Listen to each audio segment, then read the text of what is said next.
Everyone, welcome back to my channel. ನಾನು ಬಟ್ಟೆ fold ಮಾಡ್ತಿದ್ರೆ ಲಕ್ಕಿ ಫ್ರಿಜ್ ಓಪನ್ ಮಾಡಿ ಪನ್ನೀರ್ ತಂದು ಕೊಟ್ಟ. ಪಾಪ ಅವನಿಗೆ ಪನ್ನೀರ್ ತಿನ್ನಬೇಕು ಅಂತ ಅನ್ನಿಸ್ತೇನು.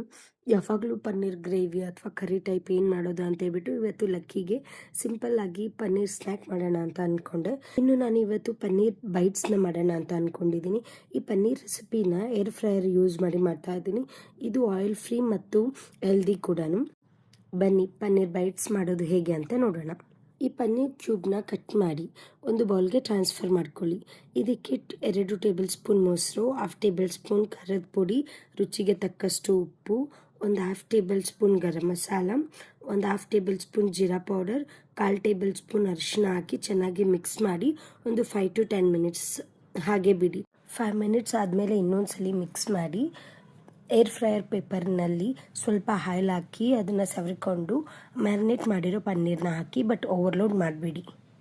ಇನ್ನು ಏರ್ ಫ್ರೈಯರ್ ಬಳಸುವಾಗ ಈ ಥರದ ಪೇಪರ್ ಲೈನರ್ ಅಥವಾ ಸಿಲಿಕಾನ್ ಮೋಲ್ಡ್ ಬಳಸೋದು ತುಂಬ ಇಂಪಾರ್ಟೆಂಟ್. ಯಾಕಂದರೆ ಏರ್ ಫ್ರೈಯರ್ ಬಾಸ್ಕೆಟ್ನಲ್ಲಿ ಆಹಾರ ಅಂಟ್ಕೊಳ್ಬಾರ್ದು ಅಂತ ಟೆಫ್ಲಾನ್ ಕೋಟಿಂಗ್ ಮಾಡಿರ್ತಾರೆ. ಅದಕ್ಕೆ ಏರ್ ಫ್ರೈಯರ್ನಲ್ಲಿ ಯಾವತ್ತೇ ಆಗಲಿ ಡೈರೆಕ್ಟಾಗಿ ಫುಡ್ನ ಫ್ರೈ ಮಾಡಬೇಡಿ. ನಂತರ ಏರ್ ಫ್ರೈಯರ್ನಲ್ಲಿ ಬಾಸ್ಕೆಟ್ನ ಇಟ್ಟು 180 ಡಿಗ್ರಿ ಸೆಲ್ಸಿಯಸ್ 10 ಮಿನಿಟ್ಗೆ ಸೆಟ್ ಮಾಡಿ.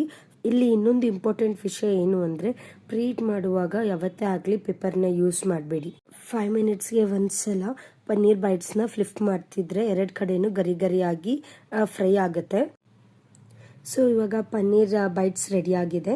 ಇದನ್ನ ಇವಾಗ ಸರ್ವ್ ಮಾಡೋಣ ಅನ್ನೋಷ್ಟರಲ್ಲೇ ಲಕ್ಕಿ ಬಂದ್ಬಿಟ್ಟ, ನಾನೇ ತಗೊಂಡು ಹೋಗ್ತೀನಿ ಅಂತ. ಇನ್ನು ಅವನಿಗೋಸ್ಕರನೇ ಅಲ್ವಾ ಮಾಡಿದ್ದು, ಸೊ ಹಾಗಾಗಿ ಅವನಿಗೆ ಕೊಟ್ಟೆ. ಅವ್ನು ನೋಡಿ ಎಷ್ಟು ಖುಷಿಯಿಂದ ತಗೊಂಡು ಗೌರಪ್ಪ ಕೊಡ್ತಿದ್ದಾನೆ ಅಂತ. ಇಷ್ಟರಲ್ಲಿ ಸರ್ ಬಂದಿರೋದ್ರಿಂದ ಸರ್ ಕೂಡ ಕಾಫಿ ಮಾಡಿ ಕೊಟ್ಟೆ. ಲಕ್ಕಿ ರಿಯಾಕ್ಷನ್ ನೋಡಿ ಹೇಗಿದೆ.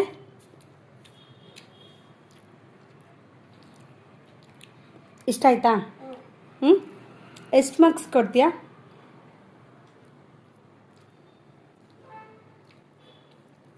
ಚೆನ್ನಾಗಿದೆಯಾ?